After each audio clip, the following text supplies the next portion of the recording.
اعوذ باللہ من الشیطان الرجیم بسم اللہ الرحمن الرحیم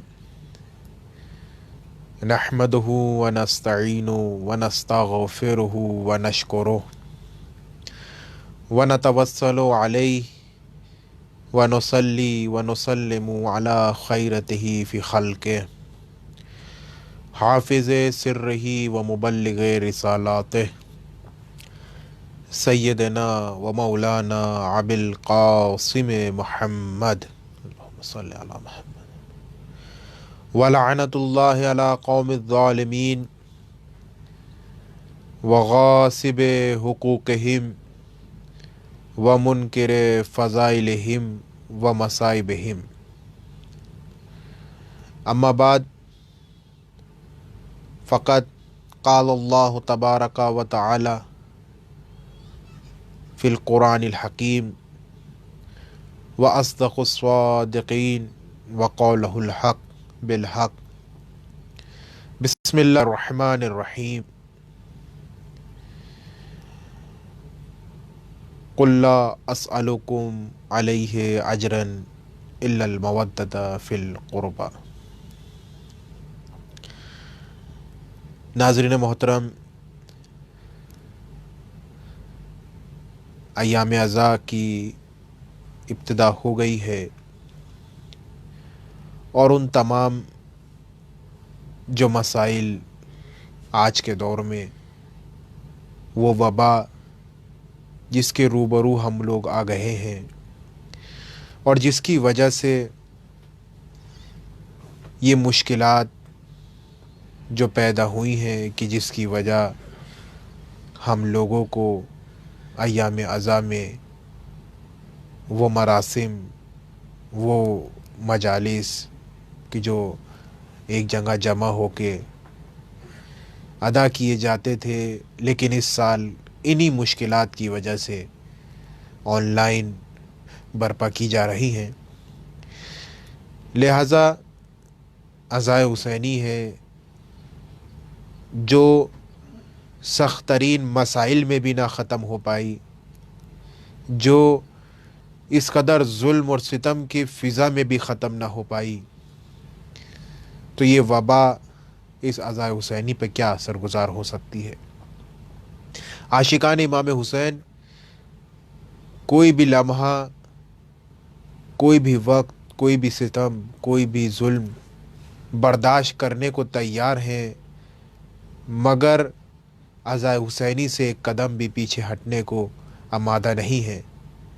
یہ علامت ہم آج کے دور میں اندازہ لگا سکتے ہیں کہ آپ خود سوشل میڈیا کے ذریعے دیکھیں یا کسی بھی ایریے میں یا کوئی بھی ایسا مقام کہ جہاں پر کبھی بھی عزا کا اہتمام نہ ہوا ہو، لیکن اس سال اس جگہ پر بھی عزا کا اہتمام ہے.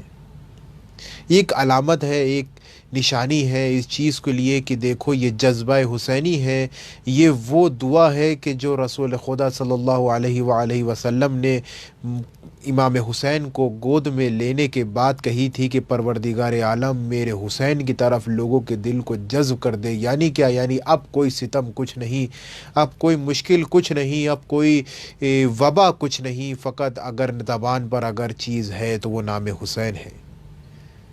ایام عزا قریب نہیں ہوئے تھے کہ لوگوں نے پہلے ہی سے اس فکر میں اپنے آپ کو مشغول کر دیا تھا کہ پروردگار کی بارگاہ میں یہ دعا کرنے لگے تھے کہ پروردگار اس مشکل کا اثر ذکر حسین پر نہ ہو، پروردگار اس مشکل کا اثر نام حسین پر نہ ہو، پروردگار اس مشکل کا اثر اس ماہ کی طرف نہ ہو کہ جو ماہ آنے والا ہے جسے ماہ عزا کہتے ہیں. بہرحال وہ ماہ کی ابتدا ہو گئی ہے اور انشاءاللہ تمام عاشقان حسین پورے ہی بھرپور طریقے سے ذکر حسین کو انجام دیں گے. میں جس موضوع کو آپ لوگ تمام حضرات کے روبرو لے کر آیا ہوں وہ موضوع ہے درس عاشورہ، کہ امام حسین اس واقعے کے سلسلے میں یہ واقعہ جو گزرا ہے اس سے کیا ہمیں درس دے رہے ہیں اور ہمیں کیا درس لینا چاہیے. آیا یہ واقعہ ایک محدود لمحے میں گزرا تھا؟ یہ واقعہ جو ایک محدود مقام پر تھا کیا وہ واقعہ فقط اتنا تھا کہ نہیں، یہ جو واقعہ ایک محدود زمانے پر گزرا ہے، یہ وہ واقعہ جو محدود مقام پر ہوا ہے، یہ واقعہ اس جگہ پر محدود نہیں ہوا بلکہ تمام عالم انسانیت پر، یا میں کہوں کہ تمام عالم ملکوت و عالم انسانیت پر اثر گزار رہا، اور اتنا اثر گزار رہا کہ وہ جگہ کہ جہاں پر نام رسول نہیں ہے وہاں پر نام حسین پہنچ گیا ہے۔ اس کا نتیجہ ہے کہ دیکھو یہ ایک مقام پر پہنچ جانا کہ جہاں پر رسول کا نام لینے والا نہ ہو مگر حسین کا نام لینے والے ہیں، اس بات کا نتیجہ ہے کہ یہ واقعہ اس محدود زمانے پر محدود نہیں رہا، یہ واقعہ اس محدود مقام پر محدود نہیں رہا بلکہ تمام عالم انسانیت کے لیے ایک پیغام دے دیا کہ دیکھو حسین کسی فرقے کا نام نہیں ہے، حسین کسی مذہب کا نام نہیں ہے بلکہ حسین انسانیت کا نام ہے۔ اب جہاں جہاں انسان ہوگا وہاں وہاں نام حسین ہوگا۔ تو یہ ایک پیغام، ایک میسیج جو ہمیں امام حسین کی طرف علیہ السلام کی طرف سے ہمیں حاصل ہوتا ہے۔ اب اگر ہم اس نکات کی طرف دیکھیں کہ جس طریقے سے میں نے آپ کے سامنے عرض کیا کہ رسول کا نام نہیں لیکن حسین کا نام وہاں ہے، اور ایسا نہیں ہے کہ یہ امام حسین کی ولادت کے بعد ایسا ہوا، بلکہ امام حسین کی ولادت سے پہلے بھی امام حسین کا ذکر ہوتا رہا، چاہے وہ اولیاء کی صفیں ہوں، چاہے وہ انبیاء کی صفیں ہوں، چاہے وہ اصحاب کی صفیں ہوں، کوئی بھی صف رہی ہو، نام حسین، نام ابا عبداللہ علیہ السلام وہاں پر رہا۔ یہ وہی وجہ رہی ہے کہ جس کی وجہ سے میں نے جس طریقے سے عرض کیا کہ رسول خدا صلی اللہ علیہ وآلہ وسلم نے بھی دعا کی پروردگار کی بارگاہ میں کہ پروردگار لوگوں کے دلوں کو حسین کی طرف جذب کر دے۔ اگر میں اور آپ کے سامنے شرح کروں تو ایک جملہ اور بھی اضافہ کرتا چلوں کہ مثلا اگر ہم دیکھیں کہ جناب ابراہیم علیہ السلام نے کیا دعا کی تھی پروردگار کی بارگاہ میں، جب ہاجرہ اور اسماعیل کو لے کر آئے ہیں اور آنے کے بعد کیا دعا کی تھی؟ یہ نہیں کہا کہ پروردگار ہاجرہ کو لوگوں کے لیے، ہاجرہ اور اسماعیل کے لیے غذا کا اہتمام کر، نہیں، یہ نہیں کہا کہ ہاجرہ اور اسماعیل کے لیے رہنے کا انتظام کر، نہیں، بلکہ کیا دعا کی؟ پروردگار ہاجرہ اور اسماعیل کے لیے لوگوں کے دلوں کو جذب کر دے۔ آپ نے اندازہ لگا یہ وہی دعا ہے کہ جو امام رسول خدا صلی اللہ علیہ وسلم کس کے لیے کر رہے ہیں؟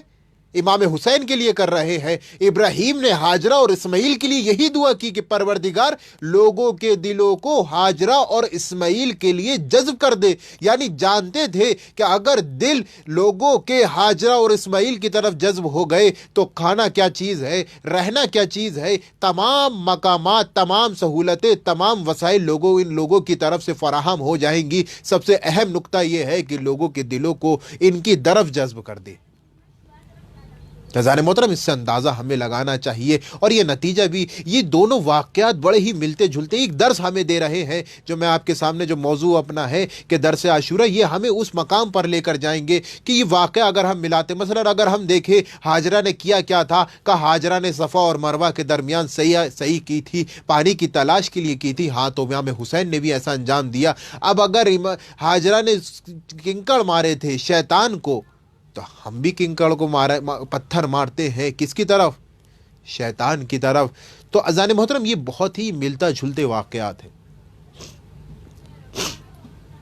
قربانی، اب اگر ہم دیکھیں کہ وہ صحیح کرنا صفا و مروہ کے درمیان، اگر کوئی حاجی جائے اور اس فعل کو انجام نہ دے تو کہا گیا اس کا حج نہیں ہوگا۔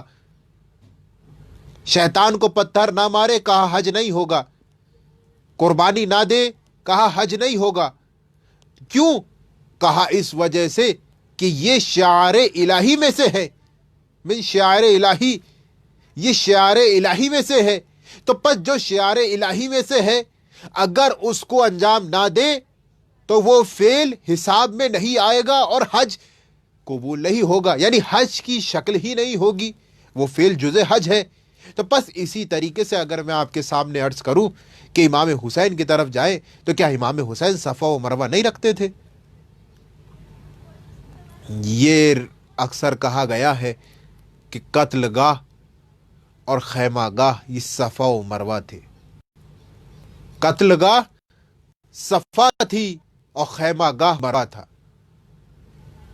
یہ سعید ہی اگر ہاجرہ نے 7 مرتبہ اس فعل کو انجام دیا تھا تو حسین اس فعل کو 70 مرتبہ انجام دے رہے ہیں۔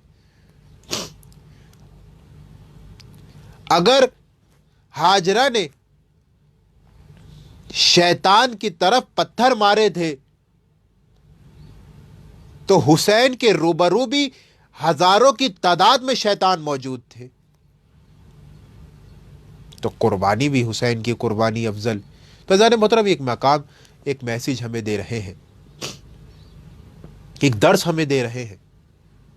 قربانی بھی ایسی قربانی، اگر میں آپ کے سامنے عرض کروں، ایک بچہ ہے 11 سال کا، امام حسین کی خدمت میں آتا ہے، اور امام حسین کی خدمت میں آنے کے بعد عرض کرتا ہے کہ میں چاہتا ہوں کہ آپ مجھے جنگ کی اجازت دے دیں۔ امام نے اس بچے کی طرف دیکھا، اور بچے کی طرف دیکھنے کے بعد عرض کرتے ہیں کہ ابھی تو تمہارے باپ شہید ہوئے ہیں اور تم ابھی سے ہی شہادت کی طلب کے لیے حاضر ہو گئے ہو، شاید تمہاری ماں کو تمہارے باپ کی شہادت کے بعد ضرورت ہے۔ تو آپ کو معلوم ہے اس بچے نے کیا جواب دیا؟ وہ جو بچہ جواب دیتا ہے کہ میری ماں نے ہی مجھے آپ کی طرف بھیجا ہے تاکہ میں آپ سے اجازت لے لوں۔ امام کا یہ سننا تھا اور گریہ کر لگے۔ یہ جذبہ، یہ لوگوں کا دل، جو رسول کی دعا ہے کہ میرے حسین کی طرف لوگوں کے دل کو جذب کرتے۔ بہرحال اجازت دی، یعنی آپ نے میں جو واقعہ بیان کرنا مقصد تھا وہ یہ کہ اندازہ لگایا کس طریقے سے جذب تھے لوگوں کے دل۔ ایک 11 سال کا بچہ، لیکن جب وہ جنگ پر بھی جاتا ہے، ایک اور نقطہ ہے اس میں کہ جب وہ بچہ جنگ کی طرف جاتا ہے اور اپنا تعارف کراتا ہے تو اپنا تعارف اپنے باپ کی طرف سے نہیں کراتا، بلکہ کیا کہتا ہے؟ میں وہ ہوں کہ جس کا نام حسین کے غلاموں میں سے ایک ہے، میں جس کی طرف سے آیا ہوں اسے حسین ابن علی کہتے ہیں، میں جس کی طرف سے آیا ہوں وہ رسول کا نواسا ہے، میں جس کی طرف سے آیا ہوں وہ علی کا بیٹا ہے، میں جس کی طرف سے آیا ہوں وہ فاطمہ زہرا سلام اللہ علیہا کا بیٹا ہے۔ یعنی آپ نے دیکھا یہ جذبہ اس بچے کے دل میں کہ جو 11 سال کا ہے مگر اپنا تعارف اپنے باپ کی طرف سے نہیں کرا رہا، بلکہ اپنا تعارف اپنے آقا، اپنے مولا کی طرف سے کرا رہا ہے۔ یہ ہمیں ایک پیغام دے رہا ہے کہ دیکھو اپنے آپ کو نچھاور کر دو، اپنے آپ کو جذب کر دو حسین کی طرف۔ اگر تم نے اپنے دلوں کو جذب کر دیا حسین کی طرف تو یقین جانو سعادت اور شہادت تمہارے لیے۔ عزیزان محترم، ایک پیغام، ایک میسج، اسی سے ہمیں نکات ملتے ہیں۔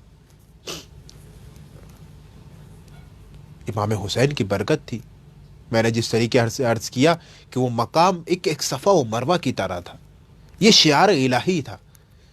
اگر کوئی اس شعار کو چھوڑ دے تو یقین جانے انسانیت کا دامن اس نے چھوڑ دیا، کیونکہ امام حسین کی قربانی امام حسین کا ایک مرتبہ رہا ہے۔ اگر میں آپ کے سامنے جس طریقے سے میں نے عرض کیا کہ امام کا خود مقابلہ، اگر ادھر ہاجرہ شیطان کو پتھر مار رہی تھی تو حسین کے مقابلے میں بھی کوئی 1-2 شیطان نہیں تھے، بلکہ حسین کے مقابلے میں بھی ہزاروں کی تعداد میں شیطان تھے۔ عربی شاعر بہت ہی خوبصورت طریقے سے شعر کہتا ہے، میں اس کا مفہوم آپ کے درمیان عرض کر دوں۔ عربی شاعر کہتا ہے کہ بہت اچھے ہی انداز میں کہتا ہے کہ جب حسین نے قلب دشمن پر حملہ کیا ہے تو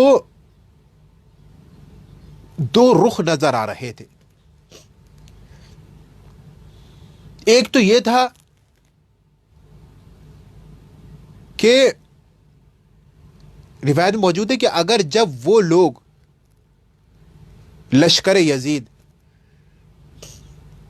جب امام حسین کی طرف دیکھتا تھا کہ حسین ان کی طرف حملہ کر رہے ہیں تو تنہا حسین کو دیکھتے تھے، یعنی تنہا ایک شخص کو دیکھتے تھے، لیکن جب وہ چاہتے کہ حسین کی طرف حملہ کریں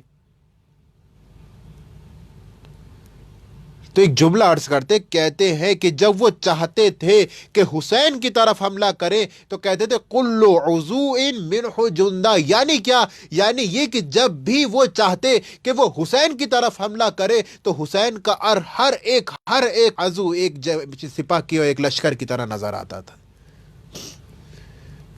عربی شاعر کا شعر ہے، یعنی ایک ہیبت کہنے کا مقصد ہے جو نظر آتی تھی۔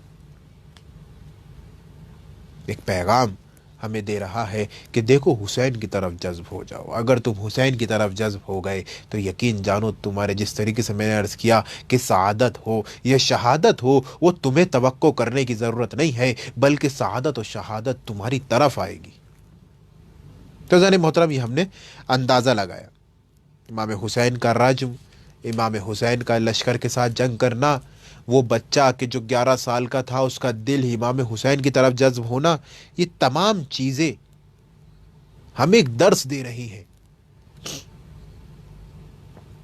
اس درس کا نام ہے اپنے آپ کو حسین کی طرف جذب کر دو، اپنے آپ کو حسین کی طرف نصب کر دو، اپنے لیے اپنے آپ کو وقف کر دو امام حسین کے نام پہ۔ اگر امام حسین کے نام پر اپنے آپ کو وقف کر دیا تو یقین جانے دنیا اور آخرت آپ کے لیے سعادت سے بھر جائے گی۔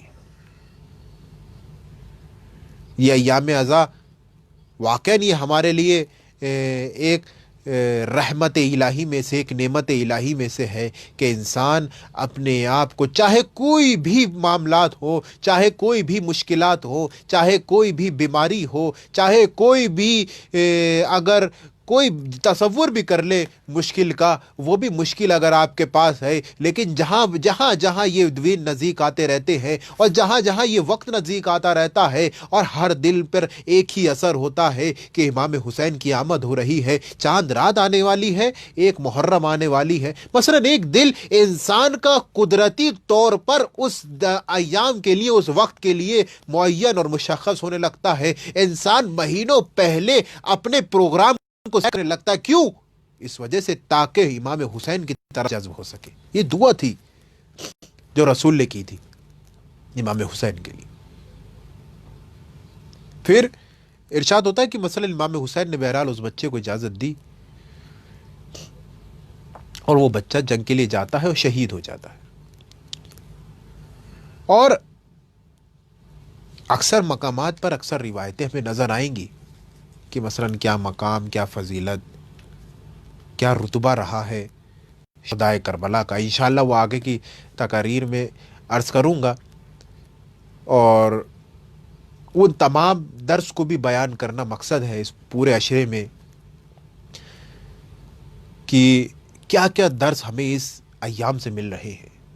جیسے ہم نے آج جو درس کے بارے میں میں نے عرض کیا، وہ یہ کہ ایک درس، سب سے اہم درس یہ ہے کہ اپنے آپ کو نصب کر دو حسین کے نام پہ۔ ایک درس ہمیں مل رہا ہے کس سے؟ اس ایک 11 سال کے بچے سے، کہ 11 سال کا بچہ اگر میدان میں پہنچتا ہے تو اپنا تعارف اپنے باپ سے کرانا چاہیے تھا، لیکن اپنا تعارف اپنے آقا اور مولا کی طرف سے کراتا ہے۔ یعنی کیا؟ یعنی اس نے اپنے آپ کو نصب کر دیا اس نام حسین پر، اور وہ 11 سال کا بچہ جب نصب کر دے اپنے آپ کو امام حسین کے لیے تو آج تک قیامت تک کے لیے وہ بچہ زندہ ہے اور سعادت اور شہادت کے ساتھ تاریخ میں موجود رہے گا۔ عزیزان محترم، ایک پیغام ہمیں ان چیزوں سے لینا چاہیے اور اپنے عمل کو بھی امام حسین کے لیے نصب کرنا چاہیے۔ اگر ہم نے حسین کے نام پر اپنے آپ کو نصب کر دیا تو یقین جانے یہ گناہوں کا تصور ہی ہم سے دور ہو جائے گا، کیونکہ یہ ہمیں اکثر و بیشتر نظر آتا ہے کہ انسان چاہے جتنا گنہگار ہو، انسان چاہے جتنا ہی گناہوں کو انجام دیتا ہو، لیکن ذکر حسین کے مطلب میں اب وہ گناہوں کو نہیں دیکھتا، یہ نہیں ہے کہ ہمیں اس چیز سے خوشی حاصل کرنی چاہیے، نہیں، بلکہ ہمیں یہاں پر ان لوگوں کو حقیقت میں سمجھانا چاہیے کہ جو ذکر حسین کر رہے ہیں اور گناہوں کو انجام دے رہے ہیں، ان کو سمجھانے کی ضرورت ہے کہ دیکھو، سمجھو، اگر تم ذکر حسین کو کر رہے ہو تو اپنے آپ کو فقط ذکر حسین پر محدود نہ رکھو، بلکہ اعمال کو بھی دیکھو۔ امام حسین واقعی شافی ہے، امام حسین گناہوں کو بخشوانے والے ہیں، اس میں ہمیں کوئی شک نہیں ہے، نہ کوئی ہمیں ہلکا برابر بھی شک و شبہ نہیں ہے، مگر ایک اسم کی حرمت کو رکھنے کے لیے نماز کی ادائیگی بھی ضروری ہے، روزے کو ادا کرنا بھی ضروری ہے، گناہوں سے بچنا بھی ضروری ہے۔ اچھا نہیں لگتا کہ ایک انسان کے جو گنہگار ہو، نماز کو ادا نہ کرتا ہو اور ذکر حسین بھی کر رہا ہو، کہا وہ ذکر حسین اس کے لیے شافی نہیں ہو سکتا، شفاعت کے لیے نہیں ہو سکتا، مگر تب کہ جب وہ ائمہ اہل بیت کے اقوال اور پروردگار کے احکام کو بخوبی انجام دے۔ عزیزان محترم، ہر چیز جذبہ نہیں ہوتی۔ اگر میں آپ کے سامنے عرض کروں کہ ہم جذبے سے کسی کام کو انجام دیں، نہیں، بلکہ ایمان بھی مانگتا ہے، ایک عقیدہ۔ مثلا میرا عقیدہ ہے کہ میں امام حسین علیہ السلام کی عزاداری کو برپا کروں گا، میں امام حسین کے لیے ہر جگہ شرکت کروں گا، فقط یہ فعل کافی نہیں ہے۔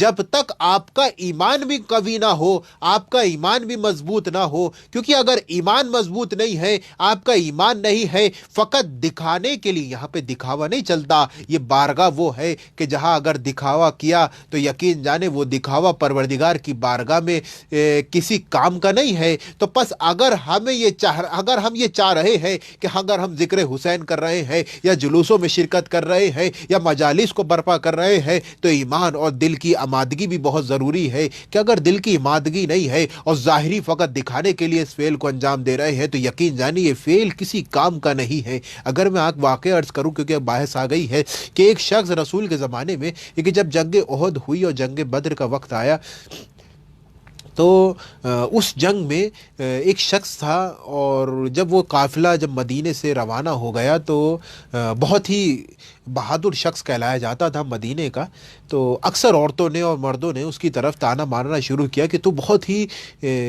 طاقتور ہے، بہادر ہے، پھر بھی تو جنگ پہ کیوں نہیں گیا؟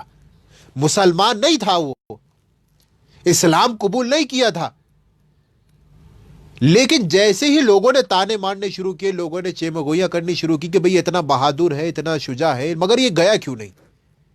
لوگوں نے کہا کہ بھئی تجھے جانا چاہیے تھا۔ اس نے کہا اگر ایسی بات ہے کہ مجھے اپنی بہادری ثابت کرنی ہے تو میں جا رہا ہوں۔ وہ جنگ کے میدان گیا، بہرحال حملہ ہوا، زمین پہ گیا، لوگوں نے آگے مبارکباد دی کہ بھئی تو شہید ہو گیا۔ اس نے کہا مجھے شہادت سے لینا دینا نہیں ہے، لوگوں نے مجھ سے کہا تھا میں بہادر ہوں، شجاع ہوں، تو میدان میں آ گیا، مجھے شہادت سے لینا دینا نہیں ہے۔ کہا یہ جملہ جب رسول کے کانوں میں پہنچا تو رسول نے فرمایا کہ اس کا یہ فعل اس کے کسی کام نہ آیا، تو اس وجہ سے چونکہ اس کا ظاہری دکھانے کے لیے فعل تھا، مگر اندرونی طور پر اس کا ایمان، اگر یہی کام اسلام کے اوپر کرتا، اس کلمہ الہی پڑھ کر کرتا، ایمان کے ساتھ کرتا، تو اسے شہادت نصیب ہو جاتی، اس کے تمام گناہ معاف ہو جاتے۔ لہٰذا بس میں اپنی بات کو سمیٹ رہا ہوں، اور اپنی بات کو تمام کرتے ہوئے آج کے اس مجلس سے ہم نے جو درس ایک پیغام کے طور پر دیکھے، تو سب سے پہلا درس یہ ہے جو ہمیں روز عاشور سے لینا چاہیے، وہ یہ کہ اپنے آپ کو نام حسین پر نصب کر دو۔ اگر نام حسین پر نصب کر دیا تو شجاعت اور سعادت حتماً حاصل ہو جائے گی۔ دوسرا کیا؟ دوسرا یہ کہ اگر عزاداری یا نام حسین کو اپنا کام انجام دے رہے ہو، ذکر حسین کر رہے ہو، یا جلوسوں میں شرکت کر رہے ہو، یا مجالس کو برپا کر رہے ہو، تو ایمان اور عمل اور فعل یہ تمام ایک ہونے چاہیے۔ ایسا نہ ہو کہ زبان پر کچھ ہے اور عمل پہ کچھ ہے،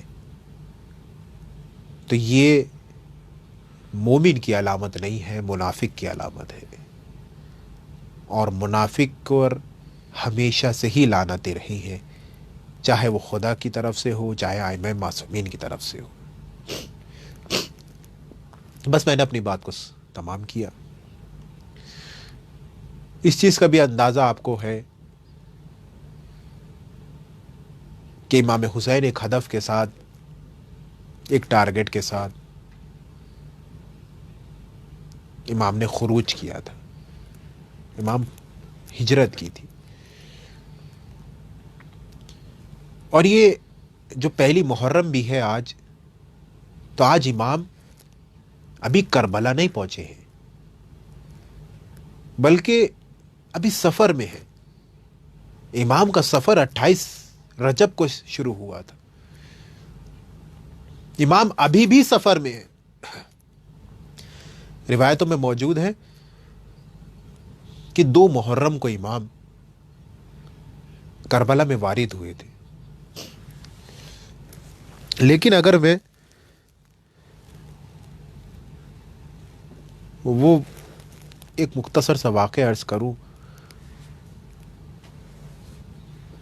کہ جب امام اور عبداللہ ابن جعفر مسجد نبوی میں بیٹھے ہوئے تھے، ولید کا قاصد آیا اور آنے کے بعد کہتا ہے کہ آپ کو دربار میں بلایا ہے۔ اللہ اکبر۔ جانتے ہیں کہ ابن جعفر نے امام حسین سے سوال کیا کہ مولا آپ کو اندازہ ہے کہ آپ کو کیوں بلایا جا رہا ہے؟ امام نے کہا ہاں مجھے معلوم ہے، معاویہ کا انتقال ہو گیا ہے، یزید تخت پر آ گیا ہے، اور اب وہ مجھ سے بیعت چاہتا ہے، اور میں حسین اس کی بیعت ہرگز نہیں کروں گا۔ دربار میں بلایا ہے تو میں جاؤں گا۔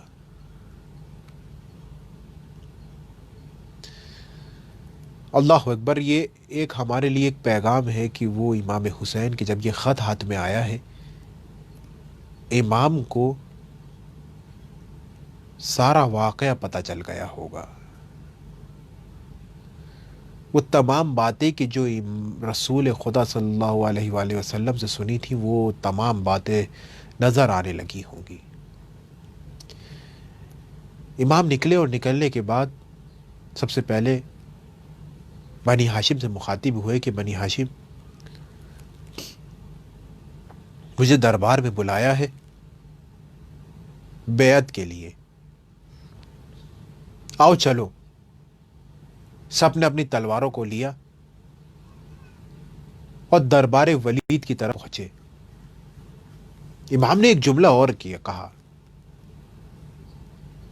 کہ سنو، اگر میری آواز بلند ہو تو تم لوگ اندر آ جانا، ورنہ باہر رک جاؤ۔ امام اندر گئے۔ ولید کی آنکھیں امام کے چہرے پر پڑتی ہیں، اور چہرے پر پڑنے کے بعد ایک مرتبہ دیکھتے ہی کھڑا ہو جاتا ہے احتراماً۔ بعد میں کہتا ہے کہ حسین، یزید کی طرف سے خط آیا ہے کہ تم اس کی بیعت کر لو۔ امام مسکرائے اور مسکرانے کے بعد کہا، ایسی رات کے وقت کون سی بیعت ہوتی ہے، چلو کل دن کے اجالے میں بیعت کرتے ہیں، تاکہ لوگوں کو معلوم ہو جائے کہ حق پر کون ہے اور باطل پر کون ہے۔